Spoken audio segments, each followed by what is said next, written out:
అన్నా నమస్తే అన్నా. నమస్తే అమ్మా. నమస్తే. బాగున్నారా? బాగున్నాం. అన్నా అన్న ఇప్పటికి కూడా ఆలస్యం కాలేదన్నా. నెక్స్ట్ టైం మీకు తప్పకుండా ఆపర్చునిటీ ఇస్తానా. మరికా ఇప్పుడు కూడా మీకు పార్టీలో చాలా సముచితమైన స్థానం ఇస్తాము, మీకు గౌరవం ఇస్తాము. మీరు సొంతం అన్నా మీరు ఇట్లా చేస్తే ఎట్లా అర్థం చేసుకోకుండా.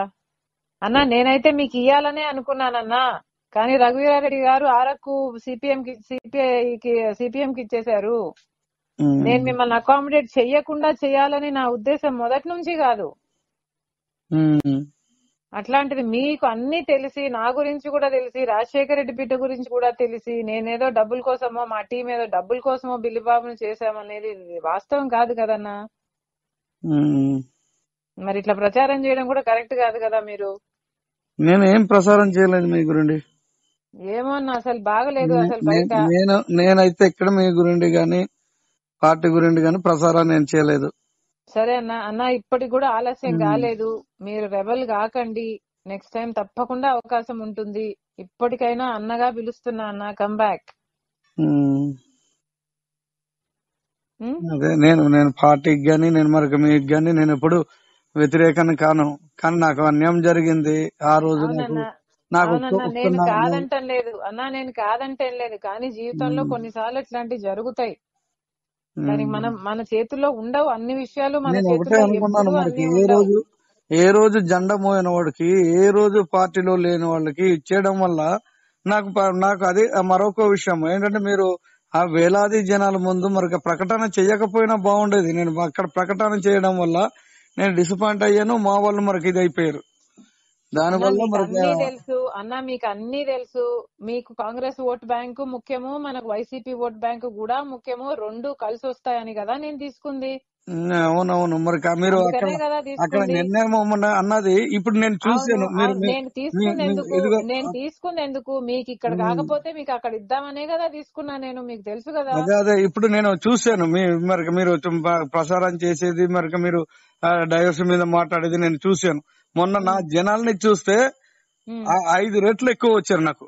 నేను రూపాయి ఖర్చు పెట్టకుండా నా వీడియోస్ మరి ఇవన్నీ పెట్టమంటే పెడతాను, చూడండి. నిజంగానే నేను ఓట్ బ్యాంకు, నేను ఆ రోజు కూడా అన్నాను, నేను ఓట్ బ్యాంక్ ఉన్నవాడిని. నా గ్రౌండ్ లెవెల్లో రిపోర్ట్ లేదు అనేసి అన్నారు. నేను గ్రౌండ్ లెవెల్ నా రిపోర్ట్ ఏంటో, నేను 5 సంవత్సరాల నుండి మరొక చేసిన రిపోర్ట్ ఏంటో, నేను ఆయనకి రేపు మరొక ఎన్ని ఓట్లు వస్తాయి, నాకు ఎన్ని ఓట్లు వస్తాయి చూడండి. నేను దాని మీద అయితే నేను ఎక్కడ వెళ్ళాను. నేను కాంగ్రెస్ పార్టీకే ఉంటాను.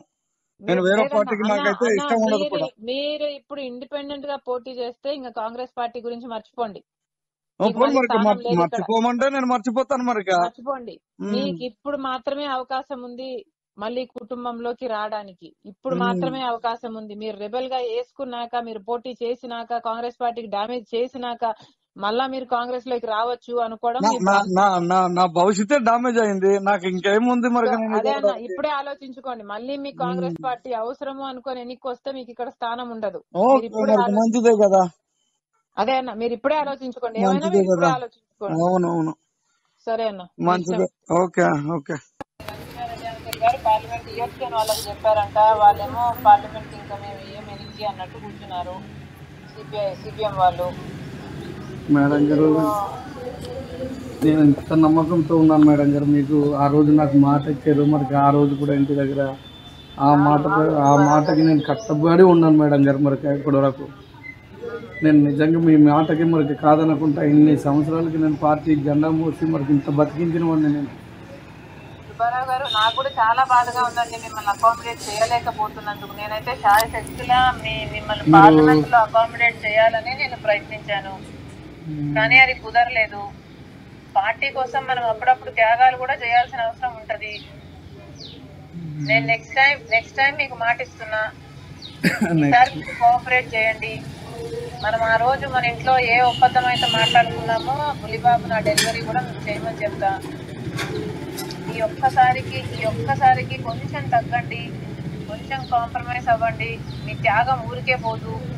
నేను వచ్చినప్పుడు కూడా నా పక్కన మిమ్మల్నే పెట్టుకొని మీ త్యాగం గురించి మాట్లాడతా. బుల్లిబాబు కంటే మా వాళ్ళతో కూడా చాలా మరకు చేసుకుని మనకు ఉన్నాను మేడం గారు. నేను మా ఊరికి వచ్చి మరి దీన్ని తీసుకున్నాను అని చెప్పేసి మరి మిమ్మల్ని నేను న్యాయంగా అయితే నేనేం అనడానికి లేదు, కానీ ఈ ఒక్కసారికి త్యాగం చేయమని అడుగుతున్నాను.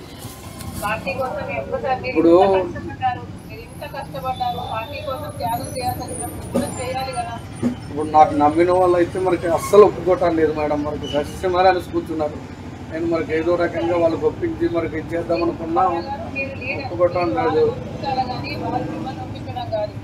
ఇప్పుడు పార్టీకి మీరు త్యాగం చేయాల్సి వచ్చినప్పుడు, పార్టీకి త్యాగం రిక్వైర్మెంట్ ఉన్నప్పుడు మనం అది కూడా చేయడానికి సిద్ధపడాలి. కానీ ఇంత అన్యాయం ఏంటి మేడం, మనకి మన వాళ్ళకి నిజంగానే ఇక్కడ మనకి సత్తలేదు అవతల వాళ్ళకి, అలాంటి దగ్గర కూడా మనకి మనం మనకి ఇది చేసామంటే మీరు ఆ రోజు నేను మనకి ఆ జనాన్ని ఆ మాట అనకండి. నేను గ్రౌండ్ సర్వే రిపోర్ట్ తెప్పించుకుంటున్నా, ప్రతి మండల్ నుంచి నా దగ్గర రిపోర్ట్ ఉన్నాయి. గ్రౌండ్ లో మాత్రం పులిబాబుదే ఉంది. ఇది మీరు అర్థం చేసుకోవాల్సిన విషయం. సరే మేడం, మరి నేను ఏం చేస్తాను మరి ఇంకా. అందుకే అంటున్నా, మీకు నెక్స్ట్ టైం తప్పకుండా అవకాశం ఇస్తా. నెక్స్ట్ టైం మీకు నాకు ఒక రోజు జెండా మోయిన వాడికి, ఒక రోజు మనకి ఏంటంటే సభ్యతం లేని వాడికి మనకి ఇది చేసి ఇచ్చారంటే నాకు ఎంత బాధ ఉంటుందో. ఒకసారి మనకి రాత్రి పగల నేను మనకు పనిచేసాను.